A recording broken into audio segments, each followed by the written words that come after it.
Hey everyone! Today I'm sharing my process video for putting together the second Day in the Life booklet for 2021, as well as how I constructed a chipboard album to hold both Day in the Life booklets from 2021 in one album. So here's the first album that I completed back in February of 2021. I chose to document on February 26th, 2021, and I have 3 process videos that I did in 2021 for that album. The first video was showing how I used Microsoft Word and Paint to color edit the digital cards from last year's Day in the Life collection from Ali Edwards to match the colors in a collection that I had from Cocoa Daisy. And the second video was showing how I constructed the base of this mini album. And the third video was showing how I added photos and all of my finishing touches.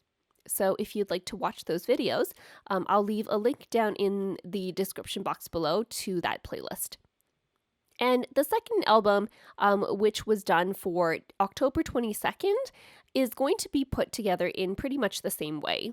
When I constructed the base for that first album, I had constructed a second one that was exactly the same, knowing that I was going to use the same format for my second day in the life. But I chose to leave this video footage in, even though it's quite similar to the first video that I did, because it's really hard for me to take photos of all these little flips and flaps for Instagram. So if you do want to read any of my journaling, you can pause the video here, and that way I don't have to take like 20 photos of this one album for Instagram. And if you just want to jump to the part where I'm constructing the chipboard album, I'll leave a timestamp for that in the description box as well. But before you do that, I just wanted to let you all know that if you are looking for additional inspiration for documenting Day in the Life this year, Crystal Idignate has been doing these really fun Fridays with Friends videos on her Patreon. And the one for today is actually a Day in the Life roundtable with Crystal herself, Tracy Brooks, Etienne Rickles, and me. And it kind of gave me like Ali Edwards story chat vibes because there were the 4 of us and we all took turns answering questions about our crafty processes. And sometimes we were the same in some ways, but also we have very different processes for documenting. And we shared lots of information for how each of us likes to approach Day in the Life. And we shared photography ideas and different lenses that you could use to document Day in the Life.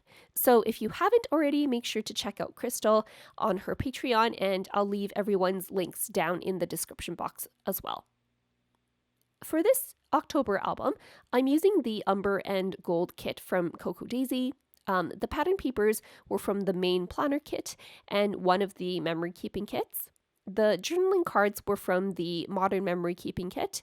The chipboard stickers were from both the Traveler's Notebook Memory Keeping Kit, as well as the Modern Memory Keeping Kit. And the tab stickers are from the main planner kit. And this was back when I was subscribed to both the memory keeping kits from Cocoa Daisy and the main planner kit, so I had lots of stuff to work with. And like in my last album, I printed out all of my photos in a 3x4 portrait style size, and I color edited the Today journaling cards from the Ali Edwards kit to match the colors in the pattern papers that I had.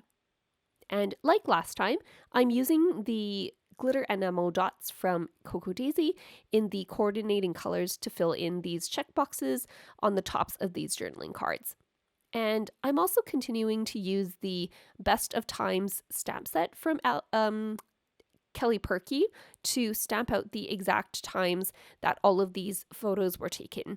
Now, I think that stamp set was only available on the Kelly Perky shop back before she had Paper Person. I haven't seen it released since then, but I'm sure you can find some other kind of clock type font number stamps that you can use as well. And I did learn my lesson from last time when I had thrown all my photos down on the table and then gotten the orders of the photos mixed up. And this time, as I was printing out my photos, you'll notice that I have the times they were all taken written on the backs of each of those photos so that I don't get that mixed up. A couple of things that I did change from last time are I noticed that I took a lot more what I would call like good photos in October compared to in February. And I think that's a testament to the fact that I had been practicing a bit with taking different types of photos during the year, and also especially during Week in the Life last year. So I had more photos that I ended up wanting to include in October's album. So as a result, I did end up having to include a few more of those extra 3x4 flip outs, and October ended up being quite a bit chunkier than February in the end. Another thing I switched up were the stamps that I used to fill in the tab stickers on the sides of my 3x4 flaps. In February, I had used a mishmash of different stamp sets, I think from like Kelly Perky and Everyday Explorer and Ellie Studio. But in this album, I mostly used the Everyday Tabs stamp set from Ellie Studio, as well as the stamp set from Ali Edwards called What Today Looked Like.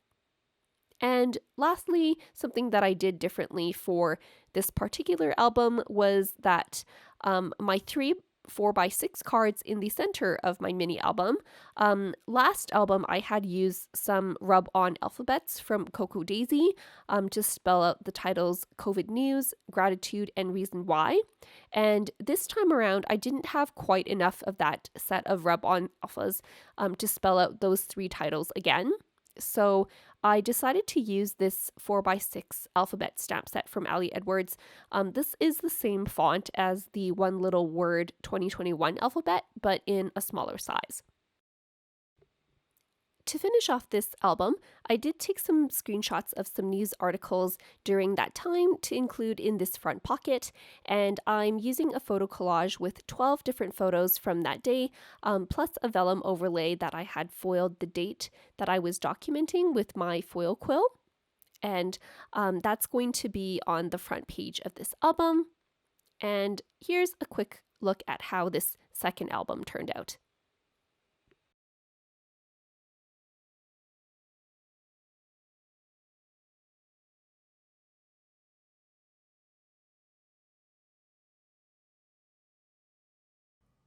Moving on to the album construction, I have two pieces of 60.12 by 12 chipboard from Paper Phenomenon. You can get a similar weight of a 52-point chipboard from scrapbook.com as well, so I'll leave a link to both in the description box below. And I'm just measuring the height and width of the space it would take to have both these mini albums lying on the same surface, plus a bit of a border around. So for me, that turned out to be about 7 inches wide by 9.5 inches tall, and I'm going to cut 2 pieces of chipboard in those dimensions.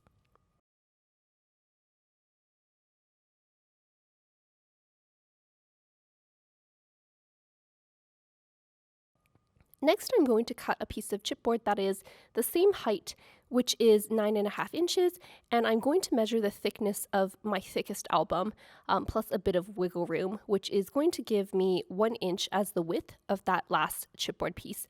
So the larger pieces are going to be the back and front covers of my album, and the smaller piece is going to be the spine.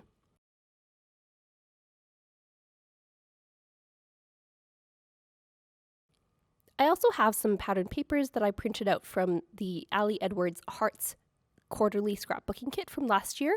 I do have the physical copies, but I needed 2 copies of some of these sheets, so that's why I printed them out. For the white pattern paper with the black handwriting on it, that was actually a 12 by 12 pattern paper with 4 quadrants of handwriting, all 4 quadrants angling towards the center of the page. So I just enlarged one of those 4 quadrants for the front cover, and then another quadrant for the back cover. And I love the way this looks on my album. Unfortunately, I've printed out my pattern papers a bit too small for my album because I had printed the pattern papers out before I measured the mini albums. So ideally, they should be at least 10.5 inches tall for a 9.5 inch album, because you want an extra 1/2 inch on the top and bottom to wrap around the edges of your chipboard. And mine are only about 10 inches tall. But I'm going to try and make it work out anyways. The width of the paper doesn't matter as much because we are going to overlap another pattern on top. My pattern paper is just 7 inches wide. I'm going to start by attaching my pattern paper to the front cover. So I'm applying some 3/8 inch score tape onto all 4 sides of that pattern paper just on the back. Then I'm going to use some Scotch Quick Dry adhesive and rub that all over my chipboard piece. This step is optional. I realized I was running out of glue, so I actually didn't use any for the back cover of the album. I'm just going to attach the chipboard onto the back of that pattern paper now. And I want about 1/2 inch to be sticking out on the left side of the pattern paper with the text side facing down, right way up. And I want to make sure that the chipboard is centered as much as possible between the top of the pattern paper and the bottom of the pattern paper. And once I have my chipboard in place, I'm going to carefully peel off the tape backing from the top and bottom of my pattern paper and just leave the one edge that's overhanging still attached with the score tape backing. Next, I'm attaching the pattern paper onto the back cover, and I'm going to repeat the same steps, except I had run out of liquid glue at that time, so no liquid glue for the back cover. And this time, I want the 1/2 inch of the pattern paper to be sticking out on the right side with the text facing down right way up. So the two pieces end up being symmetrical. And I also want to make sure that my chipboard is positioned at the same height on the pattern paper compared to the other piece, so that the two album covers are aligned when I attach everything else together. For the spine of my album, I've printed out this black pattern paper with the pastel hearts on it, and this should be cut at 10.5 inches tall as well. Mine is unfortunately only 10 inches tall, and I cut the width at 4 inches wide. So before I tape this down to the spine, I'm going to reinforce the edges of the pattern paper, so I'm going to score at 1/2 inch away from either edge of this strip. Attach some more 3/8 inch score tape between the edge of the paper and the score marks, and fold that pattern paper onto itself, and that's just going to give this piece a bit more stability in case I'm sliding the album in and out of my shelf and this edge gets caught on something.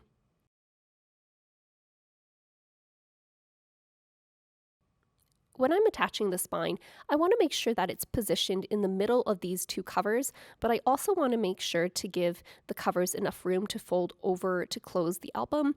So I am going to leave a gap between the edge of the spine piece and the edge of the cover that's about the same thickness as a piece of this chipboard. So that's why I have these pieces of extra chipboard here that I'm just using to make sure everything is evenly spaced out. Just applying some score tape to my spine, making sure that it's nice and straight on to the center of my pattern paper that I've made for the spine, and I'm just going to adhere this down.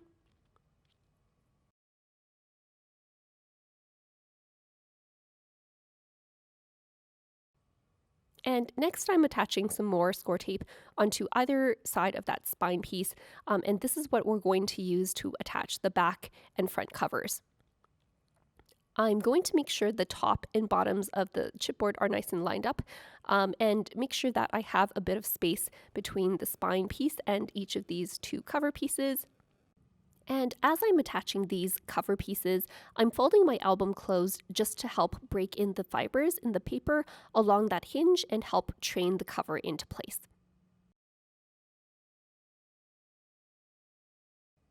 So here you'll see that our album is starting to take shape, and my next step is going to be wrapping the 4 edges of my chipboard album. I'm using this handy little gadget called the Perfect Trim Ruler, and this allows me to trim off just enough of the corners of the pattern papers to reduce the bulk in each of these 4 corners, but still allow me to have enough pattern paper to wrap around this corner of the chipboard. And the way this works is that this ruler has 4 edges, each with a horizontal line with different widths of chipboard that you could use. So you can match up your chipboard to the ruler to see how thick it is. Mine just happens to be about 0.0625 inches according to this ruler. And I'm going to use the etched lines to line up the corner of my chipboard with the corner in this ruler, and then use my cutting blade to cut off the corner in the pattern paper. And this tool is really handy if you're making a lot of chipboard albums where you're needing to wrap the pattern paper around the chipboard. Here I'm just repeating those same steps for the other 3 corners on my album. Next, I'm going to apply some more score tape along this bottom edge of my chipboard, and I'm just going to carefully wrap my pattern paper up and down onto that score tape, and you'll just see that I'm slowly coaxing the paper into place with my burnishing tool. And this is where you can see where it might have been handy to have an extra 1/2 inch of pattern paper to help wrap around this edge of the chipboard. I'm going to repeat the same steps with the top edge of my album, then the left and right edges as well.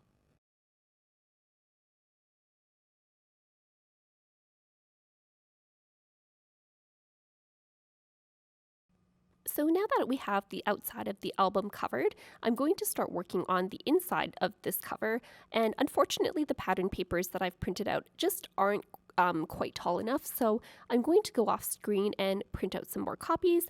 The one that's going in the center is about 4 inches wide by 9 1/4 inches tall, and the yellow pattern papers on either side are 6 3/4 inches wide by 9 1/4 inches tall.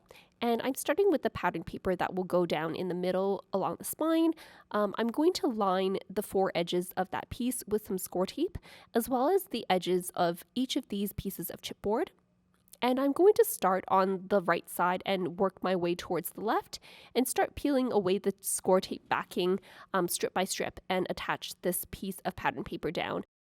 And while I'm doing that, I'm making sure to stop and burnish the paper down into each of these little crevices between the chipboard pieces, just to make sure that everything is nice and tacked down and that the album will still close properly. And you do want to make sure that you're not applying too much pressure with the point of your burnishing tool inside that crevice, or you might end up puncturing your pattern paper. So I'm just going very gently and making sure that I get this spine piece attached properly.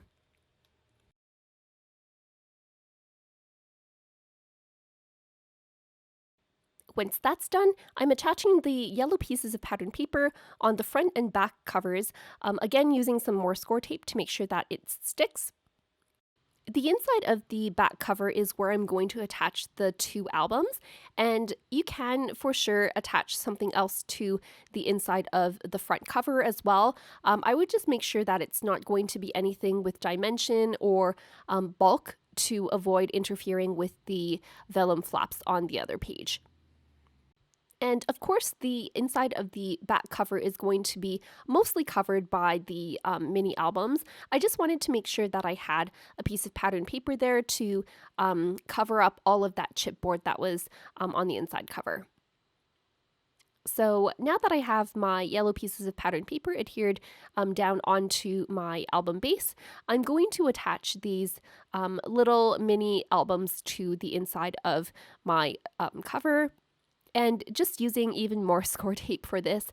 The booklets themselves are quite heavy because I do have a lot of cardstock and photos and journaling cards in there. So I just wanted to make sure that they're stuck down really well and that they won't eventually fall off.